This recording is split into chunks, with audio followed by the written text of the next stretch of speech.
भारतीय झंडे को कब स्वीकार किया गया था? 1925। नहीं बेटा, गलत बोल रहे हो।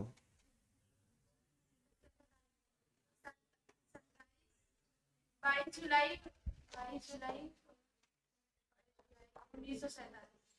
हाँ 22 जुलाई 1947 को भारतीय झंडे को स्वीकार किया गया, जिसके अध्यक्ष जेबी कृपलानी थे। तुम खड़े रहो। भारतीय झंडे का प्रारूप किसने बनाया था? तुम नहीं आए थे तो हम क्या करें, तुम नहीं आए। कौन बनाया था बेटा? तुम तो आए थे ना? हैं? कौन बनाया था? हाँ, पिंगली वेंकैया साहब ने बनाया था। बंद कर दो, कॉपी में क्या देख रहे हो? घर नहीं पढ़े तुम लोग। क्यों जी? किस समय यह निर्धारित कर दिया गया कि भारत का हर नागरिक, तू खड़े हो जाओ बेटा, बैठ जाओ, बैठो बैठो, तुम दोनों बैठो। किस वर्ष से निर्धारित कर दिया गया कि भारत का हर नागरिक अपने घर पर, व्यवसायिक प्रतिष्ठान पर झंडे को फहरा सकता है?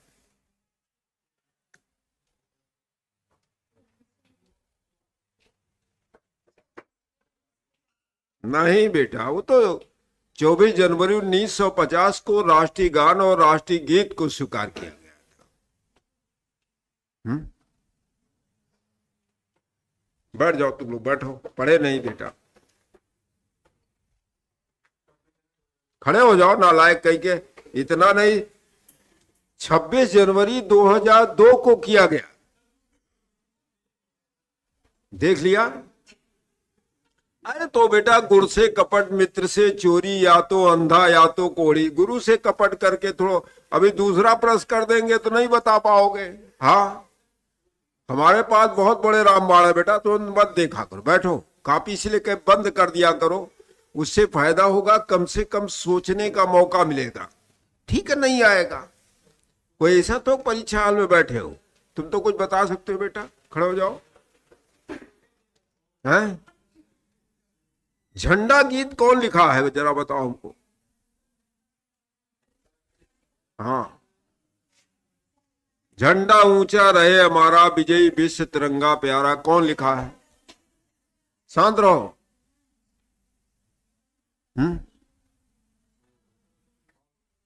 अरे पहले में तुम जो है, अच्छा बताओ, वंदे मातरम किस वर्ष गीत लिखा गया था? हाँ,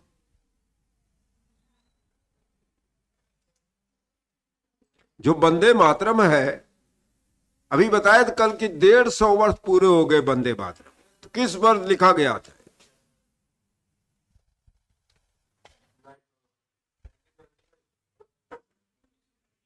हैं? बेटा 150, आज 2026 चल रहा है, तो 150। हाँ, तो वही तो बात है। बैठो, बैठ जाओ।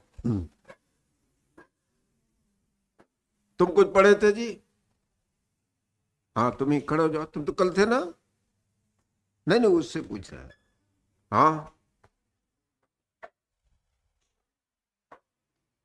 राष्ट्रगान और राष्ट्रीय गीत को कब स्वीकार किया गया था? ऐसे बताओ, राष्ट्रगान कौन लिखा है?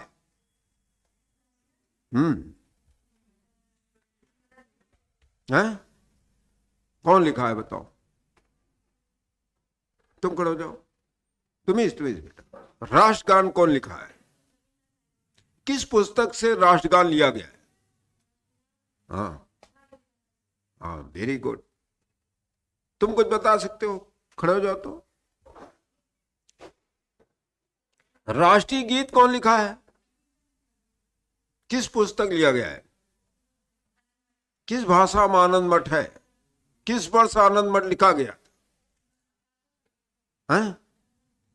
हाँ, किस भाषा में आनंद मठ है?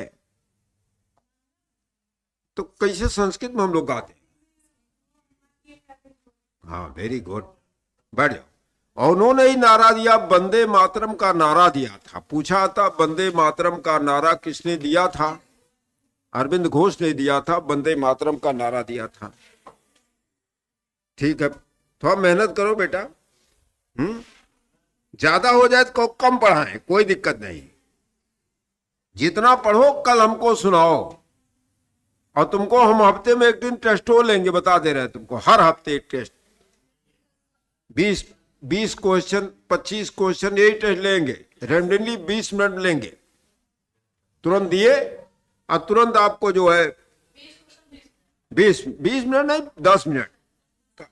जीएस में क्या करना, आएगा तो आएगा, नहीं आएगा नहीं आएगा, सीधी बात। हमें गणित थोड़ा लगाना है। तुम कुछ पढ़े थे बेटा? है? भारत का आदर्शवाद क्या है? कहां लिया गया सत्यमेव जयते?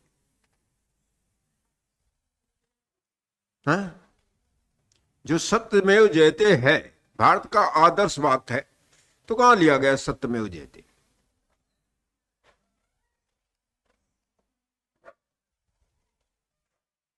अरे कल बताया बेटा, तुम पढ़े नहीं घर ना? क्या नाम है? नाम तो बहुत अच्छा है, पढ़ते नहीं बेटा। कल बताए थे कि मुंडकोपनिषद से लिया गया था। कहां से?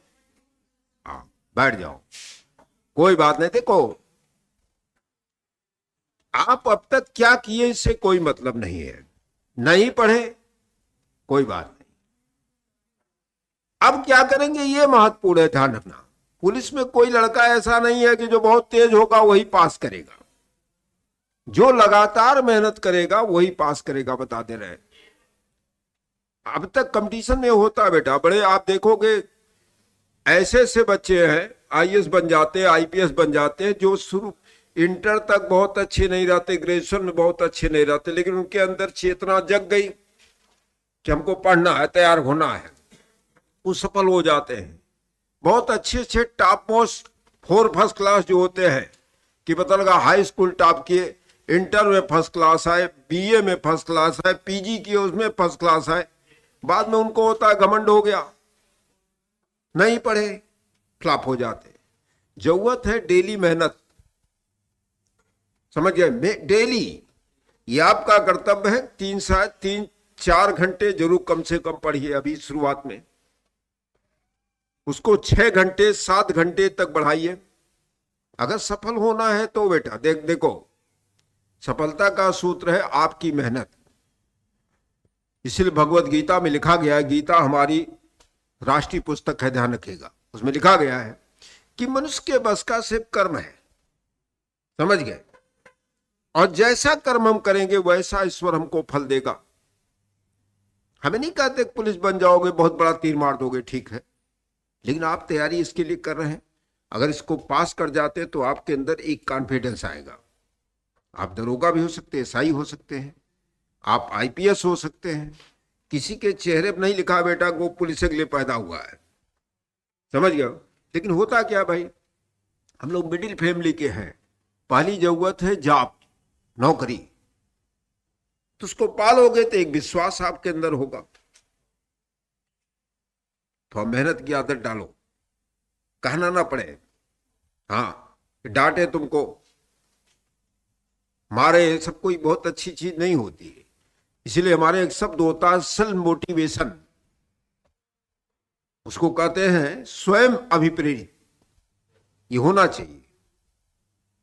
भाई देखो, आपको पूरे यूपी का जो निकला है, लेकिन जानते हैं पता रहा राजस्थान का भरेगा, दिल्ली का फार्म भरेगा, बिहार का आदमी फार्म भरेगा, किसी तो रोक सकती नहीं उत्तर प्रदेश सरकार। तो भीड़ बहुत होगी और उस भीड़ को आपको छांटना है, तभी तो आप सफल होंगे। फार्म तो बहुत लोग भरेंगे। चलो क्या पढ़े थे बताओ?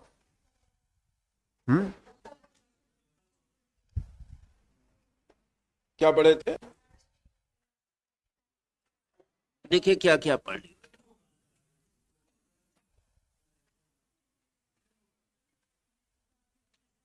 सुंदर सुंदर लिखो।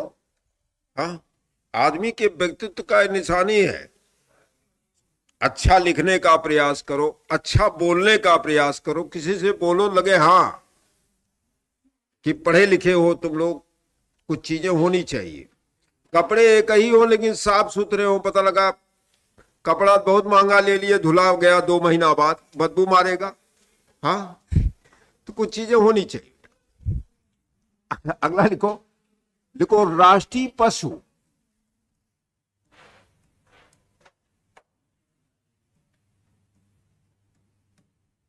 देखो बाघ या पैंथर।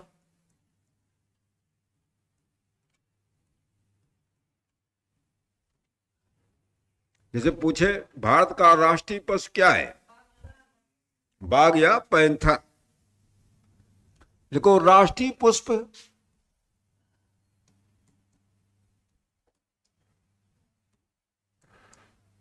कमल है, कमल का फूल। देखो राष्ट्रीय पक्षी, जब राष्ट्रीय लिख रहे हो बार बार राष्ट्रीय लिखने की जरूरत नहीं है। पक्षी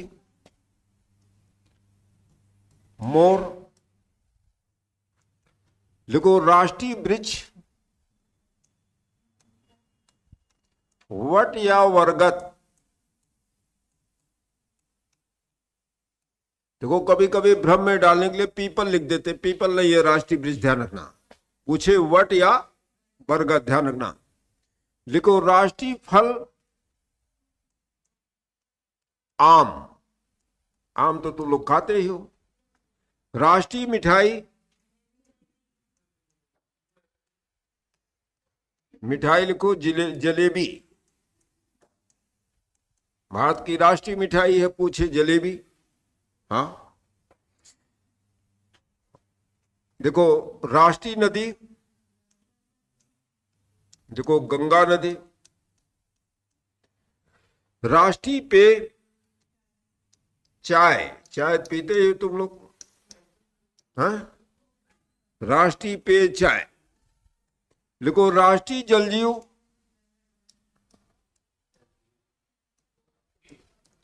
लिखो डॉल्फिन।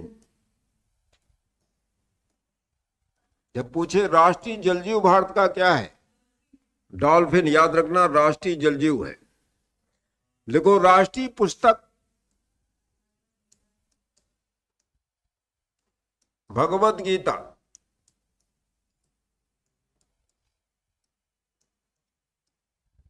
भारत की राष्ट्रीय पुस्तक है। राष्ट्रीय खेल,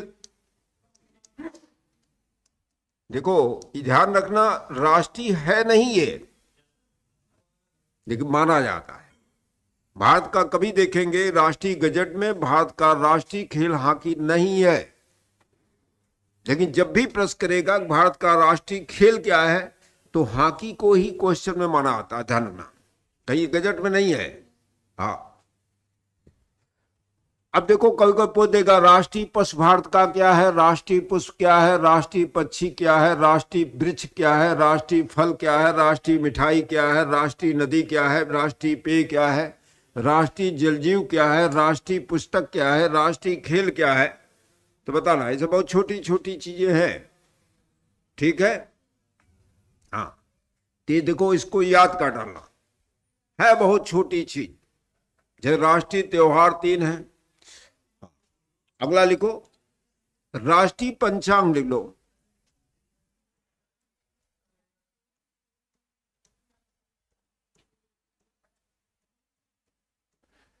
लिखो शक संवत है,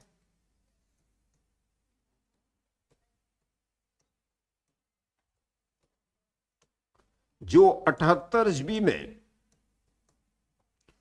कुषाण शासक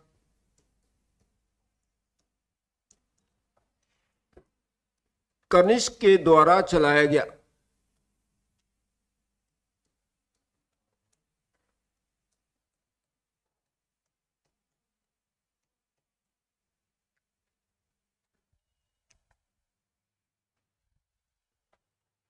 कनिष्क के द्वारा चलाया गया।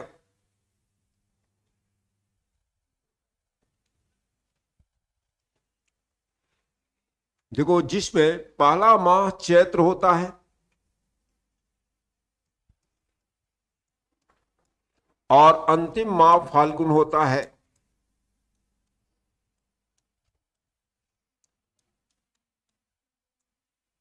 चैत्र प्रथम माह होता है चैत्र, इसमें भी 12 माह होता है। चैत्र बैसाख ज्येष्ठ आषाढ़ सावन भादो क्वार कार्तिक अगहन पूस माघ फागुन। कौन महीना चल रहा है इसमें? माघ लग गया है बेटा, इसीलिए इलाहाबाद देखो स्नान चल रहा है इसमें माघ। 12 महीने जानते हो बेटा? चैत्र बैसाख वाला जानते हो? नहीं? बताओ, ये चैत्र बैसाख वाला बताओ 12 महीना नहीं जानते?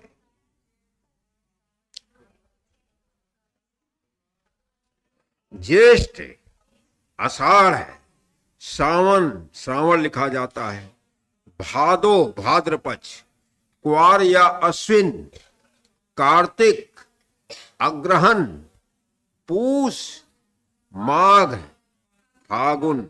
अंतिम होली जब आएगी तो फागुन होगा। लिख लो चीज, ये हमारा नया संवत ही शुरू होता, हमारा नया साल चैत शुरू होता। लिखो, सामान्य वर्षों में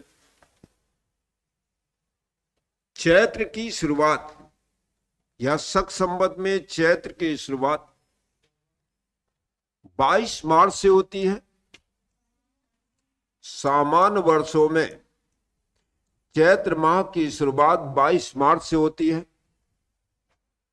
जैसे हमारे खरमास मलमास ये सब ना पड़े, अरे सुनोगे एक महीना खरमास हो जाता है। 22 मार्च से शुरुआत होती है। लीप ईयर्स में 21 मार्च से शुरुआत होती है। लीप ईयर्स में एक होता है लीप ईयर्स बेटा,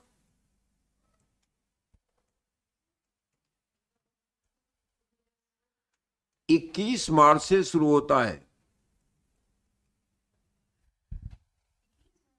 हाँ, जैसे लीप ईयर्स में क्या होता है बेटा, वो वर्ष 366 दिन का हो जाता है। लीप ईयर्स उस वर्ष को कहेंगे जो 4 से कट जाए। ऐसे 2026 4 से कटेगा कि नहीं जी? हाँ, नहीं कटेगा। 2027 और 2028, हाँ, तो 2028 लीप ईयर्स होगा। अगर लीप ईयर्स है तो उस वर्ष अगर कोई खरमास मलमास नहीं लग रहा है तो 21 मार्च से जो है आपके शक संवत की शुरुआत होगी। ध्यान रखना। कभी आप देखोगे हमारे यहाँ जो शादी विवाह मुहूर्त देखा जाता है, पंडित जी पतरा इसी देखते हैं राष्ट्रीय पंचांग से, समझ गए? तो हमारा जो नया वर्ष शुरू होता है वो 22 मार्च से शुरू होता है। Happy new years. हम लोग जो अभी 1 जनवरी मनाए हैं वो ईसाइयों का है। अंग्रेजों को जो ईसाई है उनका जन्म वो था नया वर्ष, जो तुम लोग रात भर मनाए हो हैप्पी न्यू ईयर्स। तुम लोग नहीं मनाए? तो हमारा 22 मार्च को शुरू होगा। जब चैत्र लगेगा तब तो तुम लोग किसी को नहीं विश करोगे। चलो एक चीज लिख लो। देखो, भारत सरकार ने भी 22 मार्च 1957 को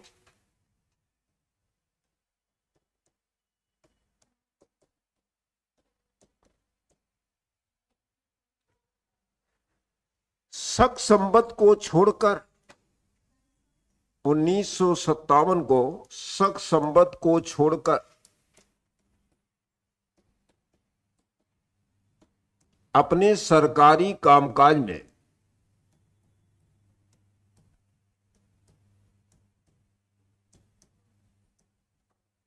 ग्रेगेरियन या ईसाई कैलेंडर को स्वीकार कर लिया।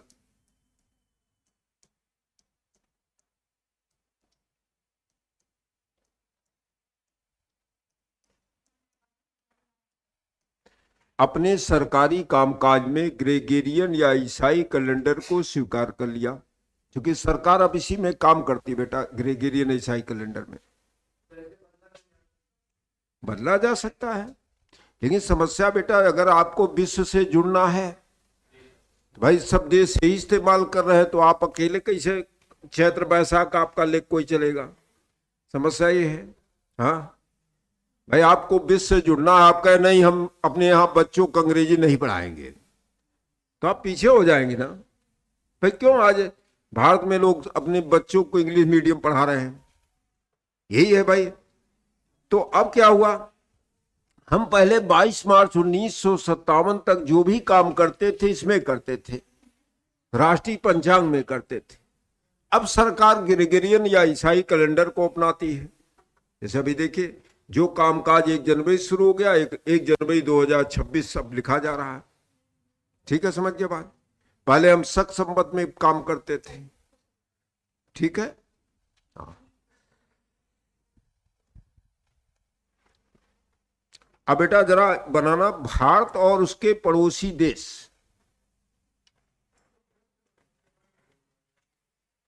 राजधानी रट लिए ना तुम लोग? हैं, पूछने बता लोगे ना? ऐसे जैसे गलत सही बना लो नक्शा।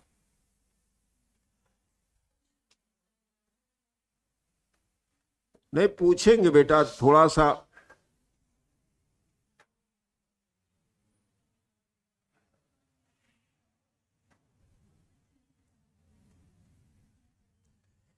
जैसे ऐसे मैप बना लो।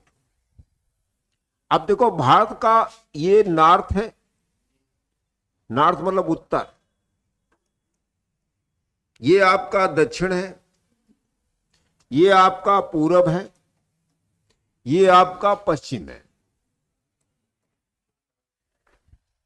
जैसे आपके यहाँ भारत एवं पड़ोसी देश आपके सिलेबस में है। देखो पश्चिम में 2 देश हैं, यहां एक है पाकिस्तान और यहां है अफगानिस्तान।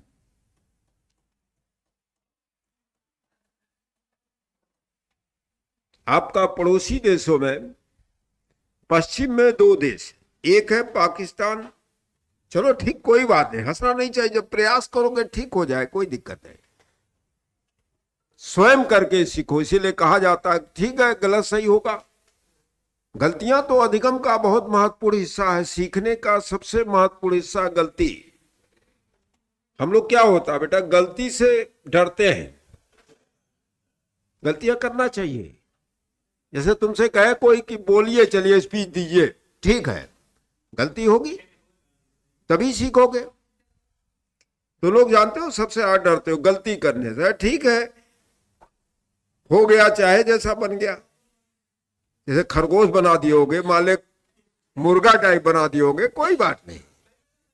हाँ चलो कोई बात नहीं। अब देखो भारत के पश्चिम में 2 देश हैं। कौन कौन हो गए? अफगानिस्तान और पाकिस्तान। भारत के उत्तर में 3 देश हैं। यहां है नेपाल, यहां है भूटान और यहां है चीन। अब पूछे भारत के उत्तर में कौन कौन देश हो गए? कौन कौन हो गए बेटा? हाँ, नेपाल हो गया, चीन हो गया, भूटान हो गया। ठीक। भारत के पूरब में 2 देश हैं। यहां है म्यांमार और यहां है बांग्लादेश। अब तुमसे पूछे भारत के पूरब में कौन कौन देश है? म्यांमार और बांग्लादेश। पूरी लोकेशन समझ गए। भारत के दक्षिण में 2 देश हैं। यहां है श्रीलंका,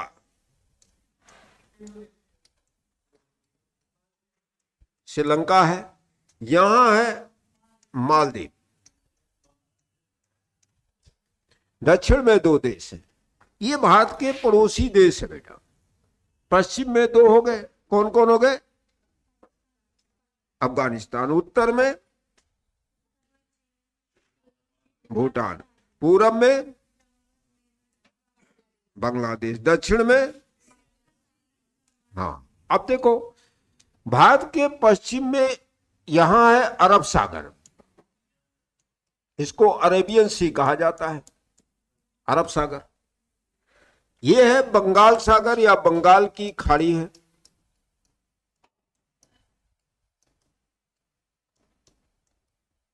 और यहां है हिंद महासागर, हिंद महासागर। देखो भारत 3 ओर से समुद्र से घिरा है।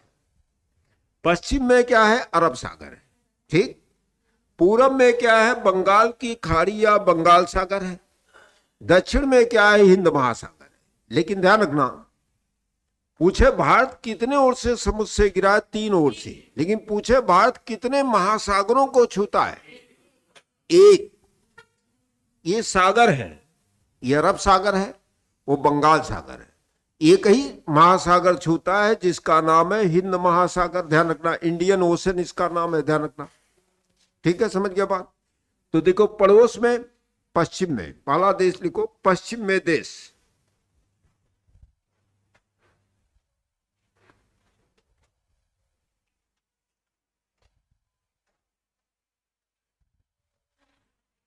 पहला देश लिखो पाकिस्तान।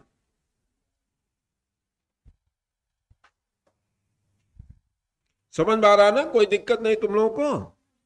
हाँ, देखो, भारत और पाकिस्तान को विभाजित करने वाली रेखा रेड क्लिफ है।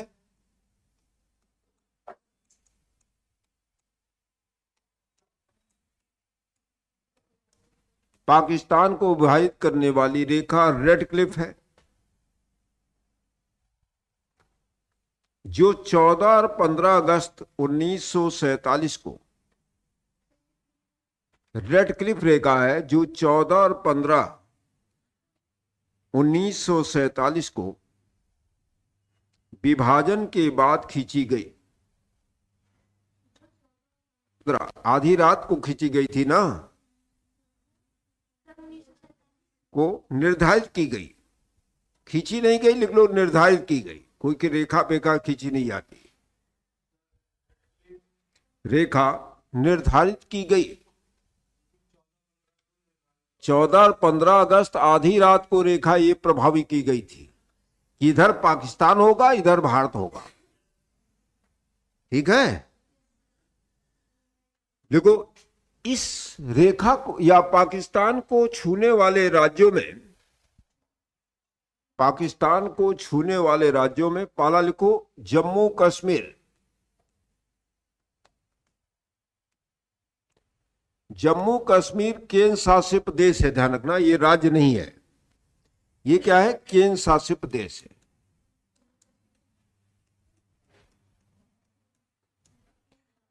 प्रदेश है। दूसरा लिखो पंजाब। तीसरा लिखो राजस्थान। चौथा लिखो गुजरात। पहला बेटा जम्मू कश्मीर केंद्र शासित प्रदेश है, ये राज्य है, स्टेट है।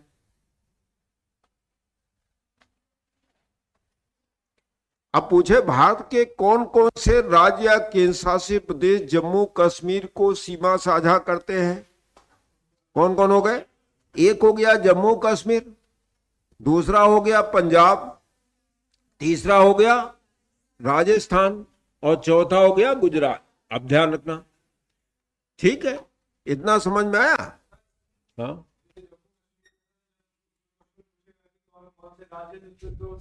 तीन ही राज्य होगा। अगर राज्य लिख दिया 3 होगा। अगर पूछे भारत के कौन कौन से राज्य या केंद्र शासित प्रदेश भारत की सीमा को छूते हैं, पाकिस्तान सीमा छूते हैं, तो 4 हो जाएंगे। राज्य और केंद्र शासित प्रदेश दे दिया तो 4 हो जाएंगे। राज्य से पूछ रहा 3 होंगे। ठीक है, कोई दिक्कत नहीं ना? अगला लिखो अफगानिस्तान।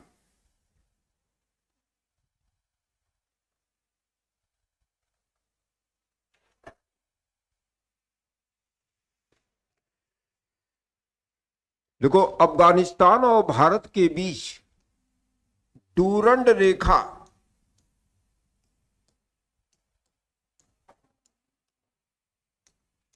1892 में खींची गई थी और भारत के बीच 1892 में डूरंड रेखा खींची गई थी। 1892 में ये रेखा खींची गई थी।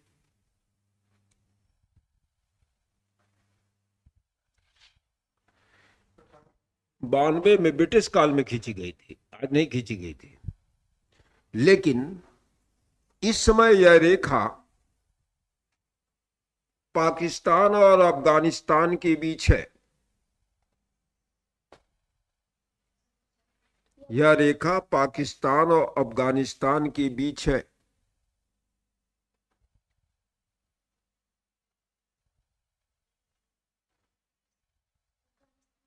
के बीच है। अब इसको समझ लो क्यों बीच में है। देखो, भारत और अफगानिस्तान के बीच यही खींचा जा, यही इतना छूता था। ये देखो, इधर देखो बेटा, लिख लिया है, देखो यही छूता था इतना। ये जो हिस्सा इस समय है ऊपर वाला, ये पाकिस्तान के कब्जे में है, पीओके इसको बोलते हैं। और ये हिस्सा चीन के कब्जे में है, इसको अक्साई चीन बोलते हैं। हम दिखाते जरूर जम्मू कश्मीर को पूरे मैप में, लेकिन ये पाकिस्तान के कब्जे में एरिया है, इसको बोलते हैं पीओके।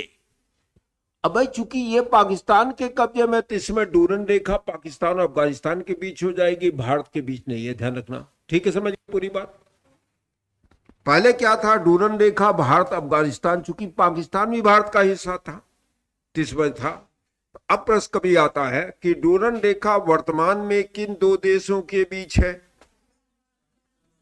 पहले ही जम्मू कश्मीर का भाग छूता था, तो अब इस समय क्या है, डूरन रेखा पाकिस्तान और अफगानिस्तान के बीच है। भारत की सीमा वर्तमान में अफगानिस्तान को नहीं छूती, ध्यान रखना। ठीक है, समझ के बाद। चूंकि यह हिस्सा पाकिस्तान कब्जे में, इसी को बोलते पीओके, पाक अधिकृत कश्मीर, और ये हिस्सा चीन ने कब्जा कर लिया, ये अक्साई चीन इसको बोलते हैं, तो इसमें उन्हीं के कब्जे में। पूरी बात समझ में आई बेटा? चलो अगला लिखो जरा, लिखो उत्तर में देश, उत्तर में, भारत के उत्तर में देश, और क्या लिखोगे तुम? भारत के उत्तर में लिखे हो ना, 3 देश है। कलम सुनेंगे तुम लोग, बता दे रहे हैं। हाँ, क्या बेटा?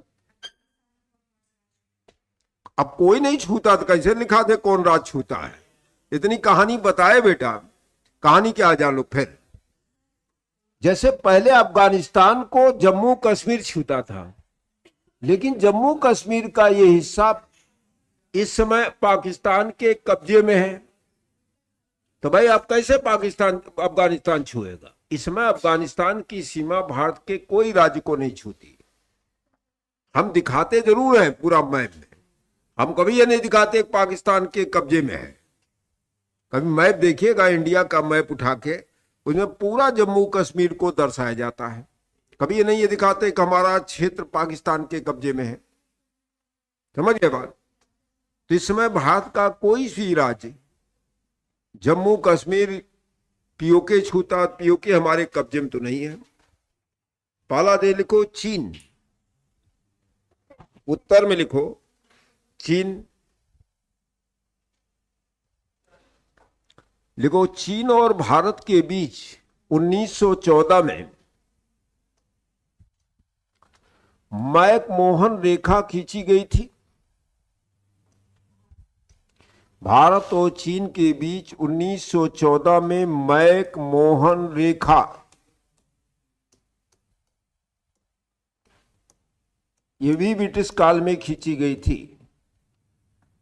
मैकमोहन रेखा खींची गई थी।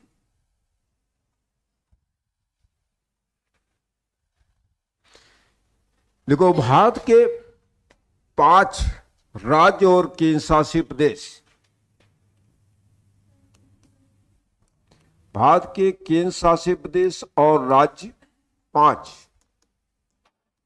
चीन की सीमा को साझा करते हैं। और राज्य, केंद्र शासित प्रदेश और राज्य, मतलब एक ही में केंद्र शासित प्रदेश एक ही है इसमें। जैसे एक केंद्र शासित प्रदेश है लद्दाख, चीन के साथ सीमा साझा करते हैं। सीमा यानी मिलती है, सीमा साझा का मतलब ये होता है बेटा कि एक दूसरे के देश की सीमा मिलती है। तो पहला लिखो लद्दाख, और राज्य, हाँ लद्दाख क्या है? केंद्र शासित प्रदेश है। उस दिन बताए थे ना कि लद्दाख केंद्र शासित प्रदेश है।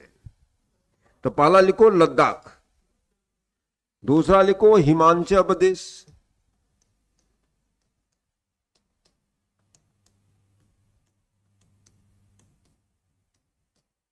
तीसरा लिखो उत्तराखंड,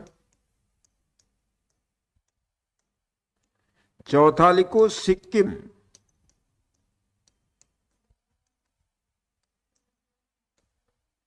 और पांचवा लिखो अरुणाचल प्रदेश।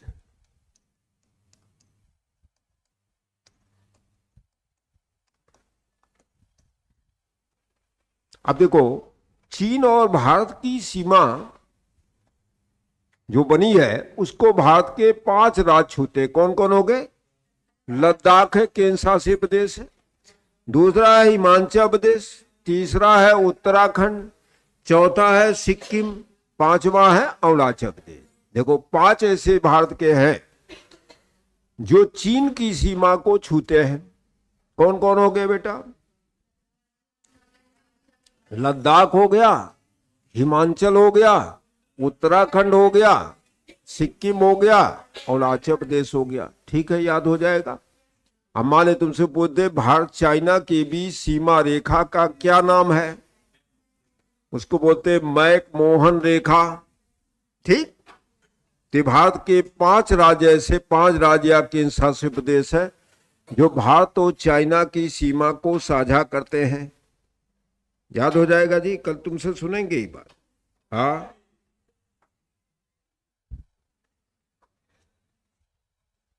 नहीं बच्चे तो अच्छे होते ही हैं, पढ़वे नहीं करते आजकल। कोई खराब थोड़ा बच्चा होता है बेटा।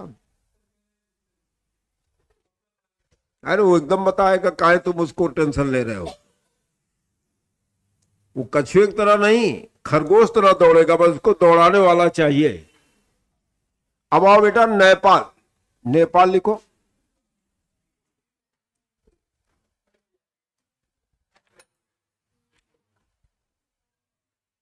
देखो नेपाल और भारत के बीच कोई रेखा नहीं है। अब इसको लिखो, कौन कौन भारत नेपाल को भारत का राज छुएगा? पहला लिखो उत्तराखंड,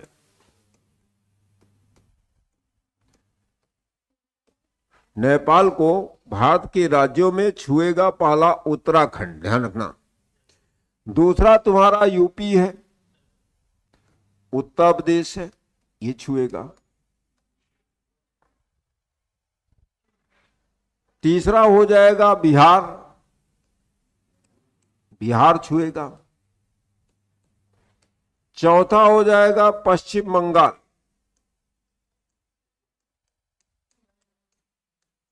और पांचवा हो जाएगा सिक्किम। मान लो तुमसे पूछ दे कि भारत और नेपाल की सीमा को भारत के कौन कौन से राज्य सीमा साझा करते हैं, तो पहला का क्या हो जाएगा? उत्तराखंड, दूसरा उत्तर प्रदेश, तीसरा बिहार, चौथा पश्चिम बंगाल, पांचवा सिक्किम। देखो सिक्किम 2 राज्य को, 2 देशों को छू रहा है। एक चीन हो गया, दूसरा नेपाल हो गया, अब तीसरों भी छुएगा। फिर आ जाओ भूटान। एक पड़ोसी देश आपका है भूटान। गरीब भूटान, भूटान का लिखो। भूटान और भारत के कौन कौन राज्य छुएंगे? पहला लिखो सिक्किम, सिक्किम हो जाएगा, छुएगा। दूसरा हो जाएगा पश्चिम बंगाल, तीसरा हो जाएगा असम, चौथा हो जाएगा अरुणाचल प्रदेश।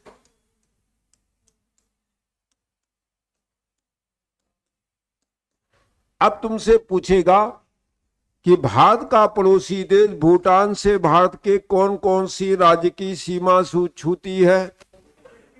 कौन कौन छुएगा जी?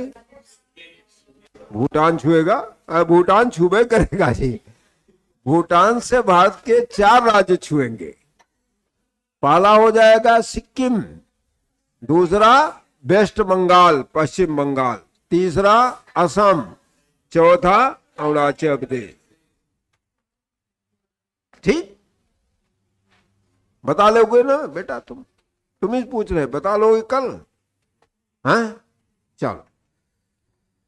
कुछ है नहीं बेटा, सब जब जान जाओगे जो चीज नहीं जानते, ठीक है, ना जानना कोई बुरी बात नहीं है, हाँ, लेकिन जान के ना बता पाना तब बुरी बात है। हाँ ठीक है, इस धरती पर बहुत कुछ है जो तुम जानते हो हम भी नहीं जानते। ऐसा नहीं है कि तुम्हें कम ज्ञान है, तुम लोग भी बहुत ज्ञान है, लेकिन वो चीज हो सकता हम ना जानते हो। लेकिन वो कोई मेरे काम के नहीं जानते, कोई बुरी बात नहीं है। मनुष्य पूरे जीवन भर सीखता है, कोई बात नहीं है। नहीं मेरे काम का नहीं है, तुम्हारे काम का तो है, तब सीखे। हाँ बेटा, जरूरत ना हो तो आदमी कुछ ना सीखे। अगर आदमी की जरूरत ना हो, जीविकोपार्जन ना चलाना हो, तो ठंडी में निकलेगा क्या कोई? रजाई छोड़ेगा? हैं? क्या ठंडी लग रही है? अभी भूख ना लगी हो तो खाना नहीं बनाए, क्या ठंडी में कौन जरूरत खाना बनाने की है? चलो अगला आते हैं, देखो पूरब में देश लिखो। पूर्व में कौन कौन देश है? पहला लिखो म्यांमार। इसी म्यांमार का पुराना नाम था बर्मा। बर्मा पुराना नाम है, बर्मा। पूछे, कलम निकालो मुंह से, बच्चों वाली याद सीखे तुम लोग। अब म्यांमार कौन कौन राज्य छुएगा? लिखो भारत का राज्य कौन कौन है जो छुएंगे। पहला हो जाएगा अरुणाचल प्रदेश, प्रदेश हो जाएगा। दूसरा हो जाएगा नागालैंड। तीसरा हो जाएगा मणिपुर। और चौथा हो जाएगा मिजोरम। अब देखो, म्यांमार को भारत के 4 राज्य जो है सीमा साझा करते हैं। कौन कौन हो गए? अरुणाचल प्रदेश हो गया, नागालैंड हो गया, मणिपुर हो गया, मिजोरम हो गया। ठीक है, अरुणाचल प्रदेश देखो, अरुणाचल प्रदेश 3 देशों की सीमा छू रहा है। कौन कौन? कहा? नेपाल छू रहा है, अरुणाचल प्रदेश, भूटान छू रहा है, चीन छू रहा है, म्यांमार छू रहा है, और सिक्किम भी 3 देशों की सीमा साझा करता है। ध्यान रखना, भारत के 2 राज्य ऐसे हैं जो 3 देशों की सीमा साझा करते हैं, अरुणाचल प्रदेश और सिक्किम है। सिक्किम छूता है नेपाल, भूटान, चीन। अरुणाचल प्रदेश छूता है, कौन कौन छुएगा? भूटान, चीन और म्यांमार। ठीक है बेटा, समझ में आया? अब पूछे म्यांमार को भारत के कौन कौन राज्य की सीमा छूती है? बताना, ये सब चीजें तुम लोग काम है। अगला आते हैं, पूरब में देश लिखो बांग्लादेश। आजकल बांग्लादेश से बड़ा टेंशन भारत का चल रहा है। हैं? कहाँ टेंशन है जी?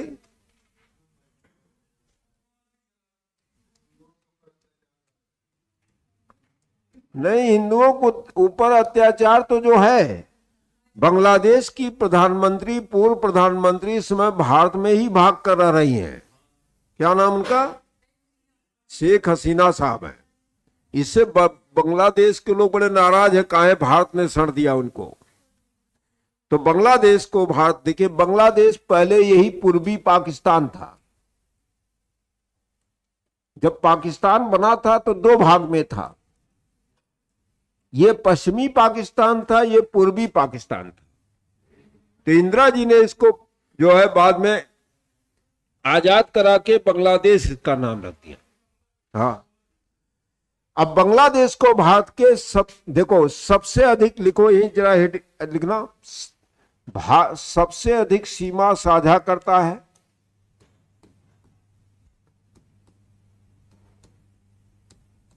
सीमा 4096 किलोमीटर। अगर पूछे भारत किस पड़ोसी देश से सबसे अधिक सीमा साझा करता है तो बांग्लादेश याद रखना, 4096 किलोमीटर।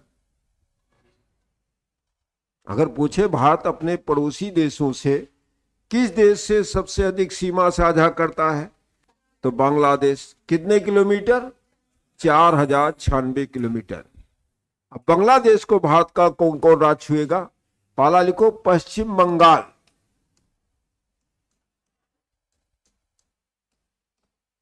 पहला राज्य हो जाएगा। दूसरा हो जाएगा असम, तीसरा हो जाएगा मेघालय, चौथा हो जाएगा त्रिपुरा, और पांचवा हो जाएगा मिजोरम। बांग्लादेश को भारत के 5 राज्यों की सीमा छूती है। कौन कौन हो गए?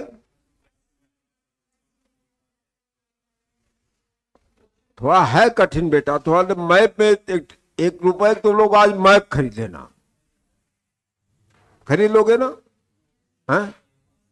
1 रुपए का आता मैप, आज जाके तो खरीद लेना, एक बार भर लेना कौन कौन से राज्य हैं, स्वयं समझ में आ जाएगा।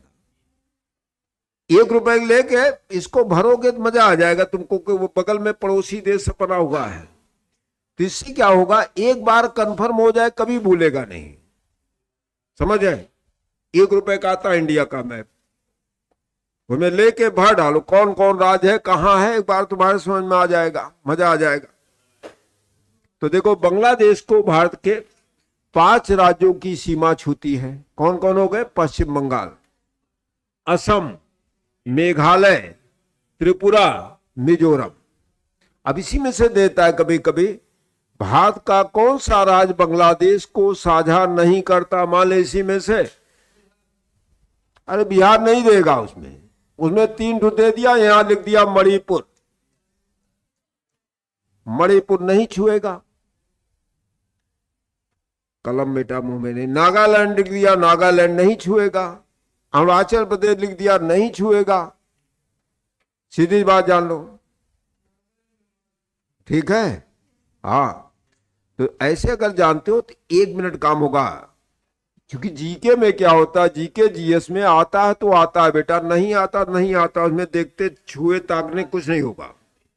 अब लिखो दक्षिण में देश, पड़ोसी देश दक्षिण,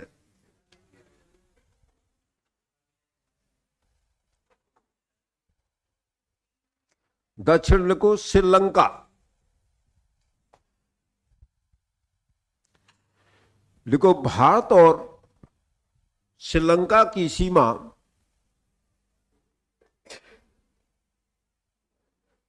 श्रीलंका की सीमा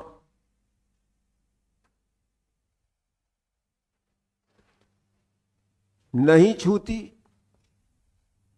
बल्कि जलसंध से जुड़ा हुआ है, समुद्र से जुड़ा हुआ है। जलसंधि का मतलब होता है समुद्र। जब 2 देश समुद्र से जुड़े हो तो उसको कहते जलसंधि। देखिए भारत श्रीलंका को पाक जलसंधि,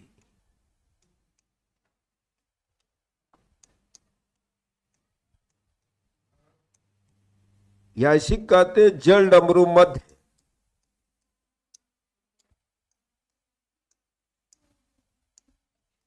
पाक जलसंधि या पाक जल डमरू मध्य अलग करता है। जो ये क्षेत्र है, जैसे यहां श्रीलंका बेटा ऐसे बना है, तो बीच का जो क्षेत्र है इसी जलसंधि बोलते हैं। तो पूछा जाता है भारत और श्रीलंका को कौन सी जलसंधि है जो अलग करती है? क्या बताओगे? पाक जलसंधि या पाक जल डमरू मध्य लिखा रहेगा, यही अलग करता है। क्योंकि भारत और श्रीलंका की सीमा जमीन से नहीं जुड़ती, समुद्र है बीच में। ठीक? कौन उड़ के गया था? हाँ, हनुमान जी गए थे ना, और रावण तो लेके गया था, जानते हो, पुष्पक विमान से उठा ले गया था सीता जी की ना। अगला लिखो मालदीव,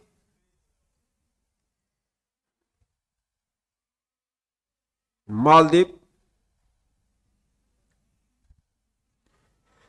देखो मालदीव और भारत के बीच 8 डिग्री चैनल है, 8 डिग्री चैनल है, 8 डिग्री चैनल।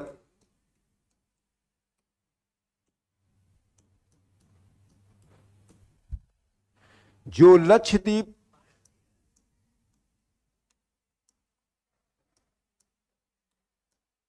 के द्वीप मिनिकॉय के द्वीप मिनिकॉय, द्वीप का नाम है मिनिकॉय और मालदीव के बीच है।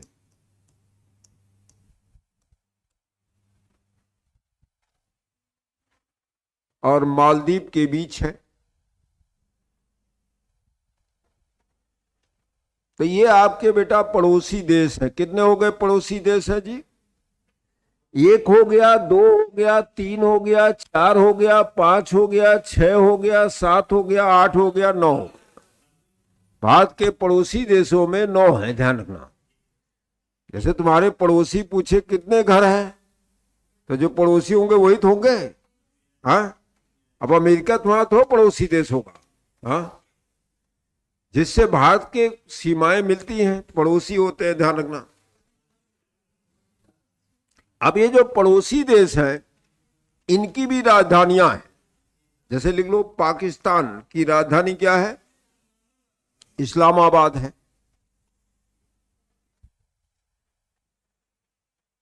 इस्लामाबाद। पाकिस्तान के राष्ट्रपति कौन है जी? अच्छा, ले लो, आसिफ अली जरदारी है। इस समय पाकिस्तान के राष्ट्रपति हैं आसिफ अली जरदारी।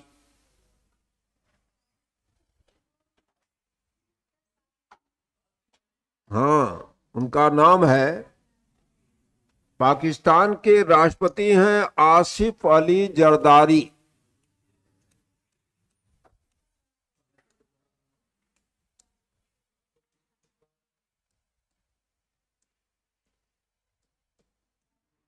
जरदारी।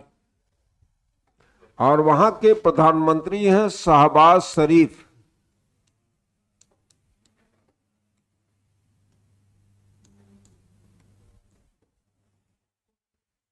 शहबाज शरीफ साहब हैं।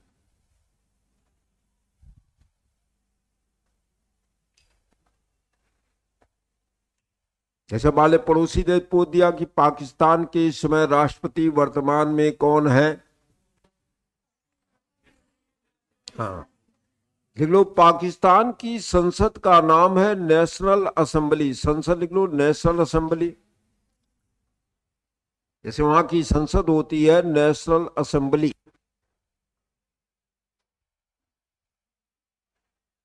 असेंबली। वहां की गुप्तचर संस्था लिख लो, ISI। गुप्तचर संस्था ISI। जैसे तुम्हारे यहां रा सुने होगे, IB सुने होगे, NIA सुना होगा भारत। तो पाकिस्तान की जो गुप्तचर संस्था है उसका नाम है ISI। क्या है पूरा नाम जी? हाँ, देख लो, पूरा नाम होता है इसका inter services intelligence.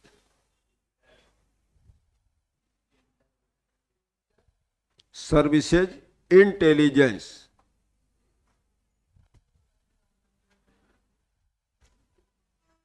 ISI intelligence. ठीक, तो ये पाकिस्तान है। पाकिस्तान पहले भारत में ही था।